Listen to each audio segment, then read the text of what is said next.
ಒಂದು ರೀತಿ ಈ ಗೂಂಡಾಗಳು ಈಗ ಅರೆಸ್ಟ್ ಆಗಿರೋರು 3 ಜನ ಮುಸ್ಲಿಂ ಹುಡುಗರು 3 ಜನನೂ ಮುಸ್ಲಿಂ ಹುಡುಗರು. ಅವ್ರನ್ನೆಲ್ಲ ಟ್ರೈನ್ ಅಪ್ ಮಾಡಿ ಕಳಿಸಿರ್ತಾರೆ ಅನ್ಸುತ್ತೆ ಮೋಸ್ಟ್ಲಿ. ಈ ಮದ್ರಸಾಗಳಲ್ಲಿ ಅಲ್ಲಿ ಇಲ್ಲಿ ಟ್ರೈನ್ ಅಪ್ ಮಾಡಿ ಕಳಿಸಿರ್ತಾರೆ. ಪಾಪ ಅವರಷ್ಟಿಗೆ ಅವರೇನು ಗಲಾಟೆನೂ ಮಾಡಿಲ್ಲ, ಏನೂ ಇಲ್ಲ. ದೇವಸ್ಥಾನಕ್ಕೆ ಹೋಗಿ ಬರ್ತಾ ಇದ್ದವಾಗ ರಥ ತೊಗೊಂಬರ್ತಾ ಇರೋ ಹೊಡಿರೋದು ಪ್ರತಿ ವರ್ಷವೂ ಇದೇ ಥರ ಆಗ್ತಾ ಇದೆ ಅಂತ ಹೇಳ್ತಾ ಇದ್ದಾರೆ. ಮತ್ತು ಆ ಹೆಣ್ಮಗಳು ಕ್ಯಾಮ್ರಾ ಮುಂದೆ ಭಯ ಬೀಳ್ತಾಳು. ಇಂಟರ್ನ್ಶಿಪ್ ಮಾಡ್ತಾ ಇದ್ದಾಳೆ ಅಮ್ಮ. ನನಗೆ ಇನ್ನು 15 ದಿನದಲ್ಲಿ ನಾನು ಸಬ್ಮಿಟ್ ಮಾಡಬೇಕು, ನನಗೆ ಮಾನಸಿಕವಾಗಿ ಟಾರ್ಚರ್ ಆಗೋಗ್ಬಿಟ್ಟಿದ್ದೀನಿ ಅಂತ ಹೇಳ್ತಾ ಇದ್ದಾರೆ. ಅಂದರೆ ಇದು ಕಾನೂನನ್ನು ಕೈಗೆ ತೆಗೆದುಕೊಂಡು ಈ ಸರ್ಕಾರ ಬಂದಮೇಲೆ, ಕಾಂಗ್ರೆಸ್ ಸರ್ಕಾರ ಬಂದಮೇಲೆ ಇವ್ರನ್ನ ಹೇಳೋರು ಕೇಳೋರು ಇಲ್ಲ. ಇದೇ ಮೊನ್ನೆ 1 ವರ್ಷದಿಂದ ಇಲ್ಲೇ ಕೆಚ್ಚಲ್ ಕುಯ್ದಿದ್ದು. ಗಿರಿಪುರ ಇಲ್ಲೇ ಚಾಮರಾಜಪೇಟೆಯಲ್ಲಿ ಗಿರಿಪುರದಲ್ಲೇ ಈ ಹಸುಗಳ ಕೆಚ್ಚಲನ್ನು ಕೊಯ್ದು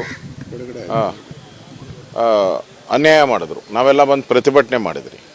ಅಷ್ಟಾದಮೇಲೆ ಈಗ ಅವರೆಲ್ಲ ಬಂದು ಆರಾಮಾಗಿ ಮನೆಗಿದ್ದಾರೆ. ಅವ್ರಿಗೆ ಬೇಲ್ ಕೊಡೋ ಗ್ಯಾಂಗೇ ಇದೆ. ಇವರಿದಾರಲ್ಲ ಟೆರರಿಸ್ಟ್ಗಳು, ಪಾಕಿಸ್ತಾನದವರು, ಬಾಂಗ್ಲಾದೇಶದವರು, ಅವರೆಲ್ಲ ಇವ್ರಿಗೆಲ್ಲ ದುಡ್ಡು ಕಳಿಸ್ತಾರೆ.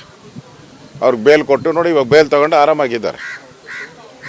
ಇದು ಹಂಗಾಗಬಾರ್ದು ಅಂತೇಳಿ ಈಗ SC/ST ಕೇಸ್ ಬುಕ್ ಆಗಿದೆ.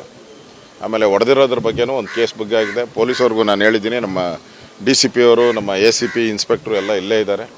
ಅವ್ರನ್ನ ಅರೆಸ್ಟ್ ಮಾಡಿದ್ದಾರೆ. ನಾವು ಜೈಲಿಗೆ ಕಳಿಸ್ತೀರಿ ಅಂತ ಹೇಳಿದ್ದಾರೆ.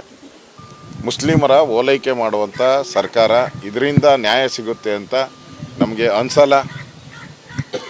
ಈ ದುರುಳರು ತೊಳಗೋವರೆಗೂ ಇಲ್ಲಿ ಹಿಂದೂಗಳಿಗೆ ನೆಲೆ ಇಲ್ಲ ಅಂತ ಅನಿಸ್ತೈತೆ ನನಗೆ. ಅದರಿಂದ ಇದನ್ನು ಕೂಡ ಪೊಲೀಸರು ಸೀರಿಯಸ್ ಆಗಿ ತೊಗೊಬೇಕು. ಯಾಕಂದ್ರೆ ಸರ್ಕಾರದ ಮೇಲೆ ನನ್ನ ಕಾನ್ಫಿಡೆನ್ಸ್ ಇಲ್ಲ. ಪೊಲೀಸರು ಇದನ್ನು ಸೀರಿಯಸ್ ಆಗಿ ತೊಗೊಬೇಕು.